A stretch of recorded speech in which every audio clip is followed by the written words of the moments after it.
Hello everyone, आज की इस वीडियो में हम लोग डिस्कस करेंगे फ्लेक्सी रेटिनाकुलम के बारे में। उससे पहले एक रफ आइडिया ले लेते हैं हमारी कार्पल बोन्स का। अगर हम मीडियल टू लेटरल जाएं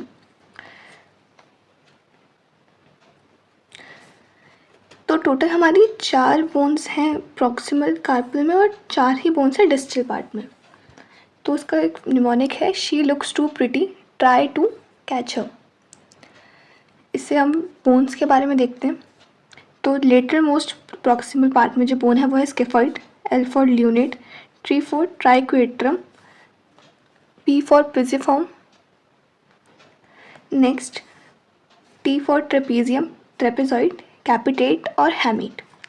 इसका ऐसा सीक्वेंस है she looks to pretty try to catch her. ठीक है, एक बार देख लेते हैं। Scaphoid, lunate, triquetrum, pisiform, trapezium, trapezoid, capitate और हैमीट। अब ये फ्लेक्सर रेटिनाकुलम होता क्या है?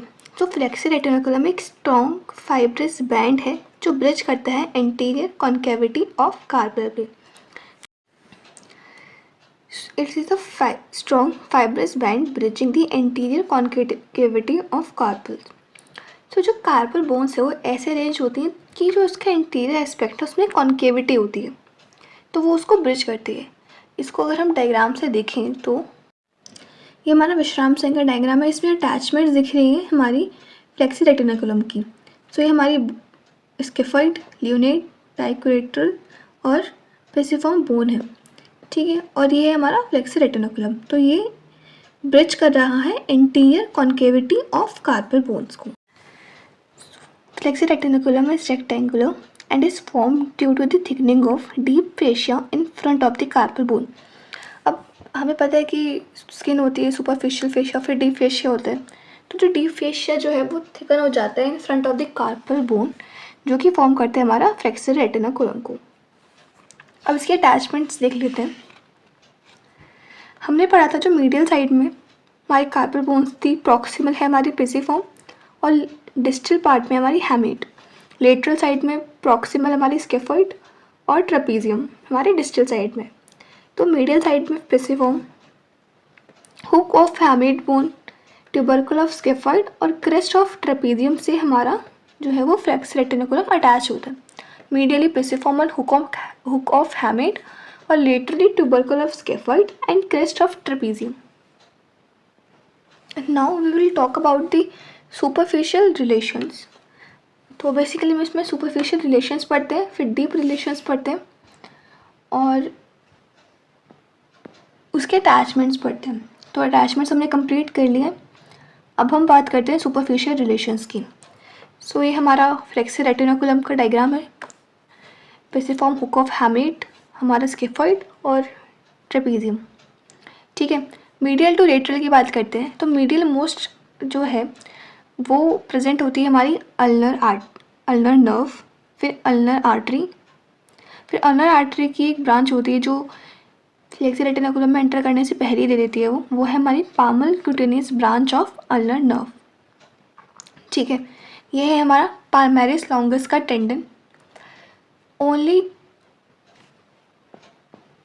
मसल जो कि सुपरफिशियल होती है हमारे फ्लेक्सी रेटिनाकुलम से वो है हमारी पाल्मेरिस लॉन्गस, वो भी उसका टेंडन। ठीक है, फिर आता है हमारा ये मीडियन नर्व है। मीडियन नर्व वैसे तो फ्लेक्सी रेटिनाकुलम के अंदर से पास करती है, मतलब नीचे से पास करती है, बट इसकी एक ब्रांच होती है palmar cutaneous branch of median nerve. Palmar मतलब पाम की साइड की, क्यूटेनियस मतलब स्किन को सप्लाई करती है। मीडियन नर्व की वो ब्रांच फ्लेक्सर रेटिनाकुलम के सुपरफिशियल रिलेशन में होती है। और लेटरल मोस्ट कंटेंट हो गया हमारा superficial branch of radial artery. जब हमने आर्चेस पढ़ी थी, आर्चेस ऑफ हैंड, तो उसमें हमने देखा था कि अल्नर आर्टरी और superficial branch of radial artery जो है वो फ्लेक्सी रेटिनाकुलम के ऊपर से पास कर रही होती है।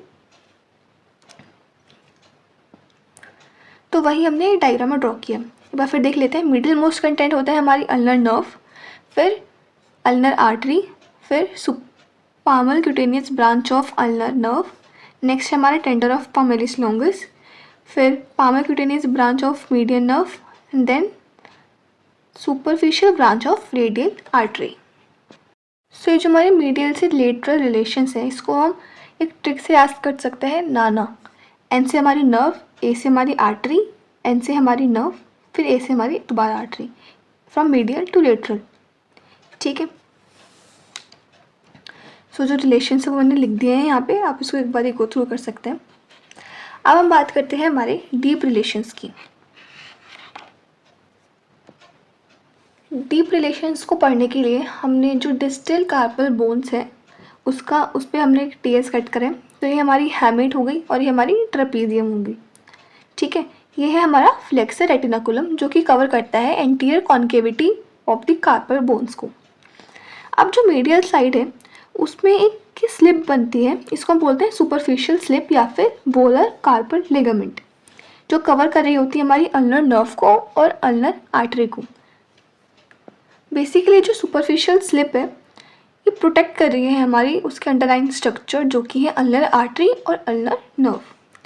सिमिलरली अगर हम लेटरली जाएं तो हमें देखने को मिलती है एक डीप स्लिप। ट्रेपीजियम का जो मीडियल लिप है, उसमें जो ग्रूव दिख रहा है ये उसमें है medial lip of groove of trapezium, हमारी डीप स्लिप। ठीक है, अब हमें ये 4 टेंडन दिख रहे हैं, 4 ऊपर 4 नीचे।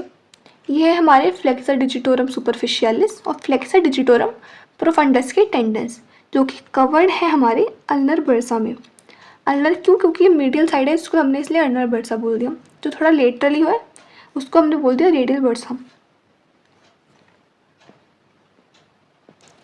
सो जो हमारे फ्लेक्सर डिजिटोरम सुपरफिशियलिस और फ्लेक्सर डिजिटोरम प्रोफंडस के टेंडन्स हैं वो कवर्ड है बाय अल्नर बर्सा। अब हम थोड़ा लेटरली मूव करते हैं तो हमें देखने को मिलता है tendon of flexor pollicis longus covered by radial bursa. ठीक है, और जो हमारा डीप स्लिप है उसका जो कंटेंट है वो है हमारा फ्लेक्सर कार्पाई रेडियलिस। अब हम देखते हैं जो डीप स्लिप है उसका कंटेंट है फ्लेक्सर कार्पाई रेडियलिस। तो जो लेटरल होती है हमारी वो रेडियस बोन होती है। ठीक है, तो जो लेटरली होगा सबसे ज़्यादा वो होगा फ्लेक्सर कार्पाई रेडियलिस। फिर हम बात करते हैं मीडियन नर्व की। हमने मीडियन नर्व की ब्रांच देखी थी, palmar cutaneous branch of median nerve, जो कि फ्लेक्सर रेटिनाकुलम के ऊपर से जा रही थी। पर जो मीडियन नर्व होती है वो फ्लेक्सर रेटिनाकुलम के नीचे से जा रही होती है। इन केस जो हमारा फ्लेक्सर रेटिनाकुलम है वो कंप्रेस हो जाता है तो मीडियन नर्व कंप्रेस हो जाएगी, जिससे कि एक सिंड्रोम होता है कार्पल टनल सिंड्रोम। ये कार्पल में टनल जैसा है, तो कार्पल टनल सिंड्रोम जो कि होता है हमारे मीडियन नर्व के इंजरी से।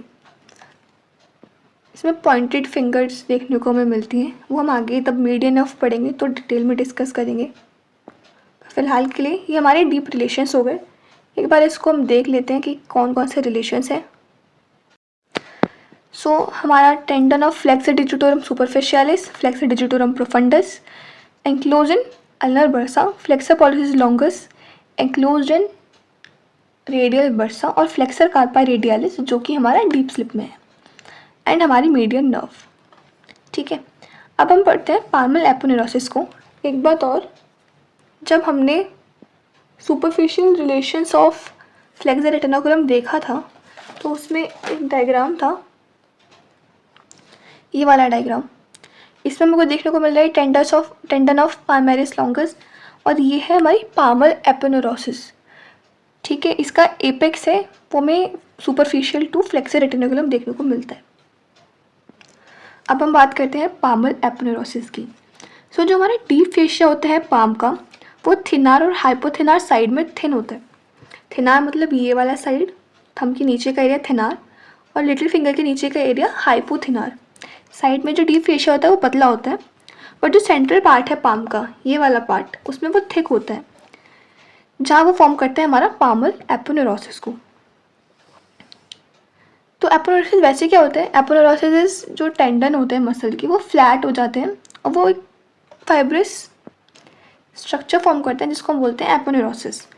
पाल्मल aponeurosis is strong well defined part of deep fascia of the palm covers the long tendon and superficial palmar arch. ये कवरिंग होती है हमारी लॉन्ग फ्लेक्सर टेंडन्स की और सुपरफिशियल पामर आर्च की। हमने पढ़ा था, तब हमने आर्चेस पढ़ी थी हैंड्स की, कि लॉन्ग फ्लेक्सर टेंडन के ऊपर होती है हमारी सुपरफिशियल पामर आर्च और इसके नीचे प्रेजेंट होती है हमारी डीप पामर आर्च। ठीक है, तो जो पामर एपोनेरोसिस है वो कवर करता है लॉन्ग फ्लेक्सर टेंडन को और सुपरफिशियल पामर आर्च को। अब इसके फीचर्स की बात कर लेते हैं। तो इसका एक एपेक्स होता है, बेस होता है, मीडियल बॉर्डर और लेटरल बॉर्डर। हमने देखा अभी कि जो एपेक्स होता है वो फ्लेक्सर रेटिनाकुलम के ऊपर होता है। सिमिलरली बेस, मीडियल बॉर्डर और लेटरल बॉर्डर। सो ये हमारा फ्लेक्सर रेटिनाकुलम है और ये है हमारा पामर एपोनेरोसिस, टेंडन ऑफ पामेलिस लॉन्गिस। ये है हमारा पामर एपोनेरोसिस और ये डिजिटल वेन्स एंड नर्व्स है और ये फाइब्रस फ्लेक्सर शीथ है। ये इसका एपेक्स हो गया, ये बेस, ये मीडियल बॉर्डर और ये लेटरल बॉर्डर। अब हम देखते हैं इसका क्लिनिकल ड्यूपिट्रेंस कॉन्ट्रैक्चर। हम जो कार्पल टनल सिंड्रोम है तब हम मीडियन नर्व डिस्कस करेंगे, तब उसको देखेंगे। फिलहाल देखते हैं ड्यूपिट्रेंस कॉन्ट्रैक्चर। पामर एपोनेरोसिस का जो मीडियल पार्ट है उसमें अगर प्रोग्रेसिव फाइब्रोसिस हो जाए, फाइब्रोसिस मतलब जो सेल्स हैं वो फाइब्रस हो जाए, अगर फ्लेक्सिबल थे तो वो रिजिड हो जाएंगे, जिसकी वजह से थिकनिंग देखने को मिलेगी हमें। ठीक है, और थिकनिंग की वजह से हमें परमानेंट कॉन्ट्रैक्चर देखने को मिलेगा। परमानेंट कॉन्ट्रैक्चर मतलब permanent shortening of the muscle.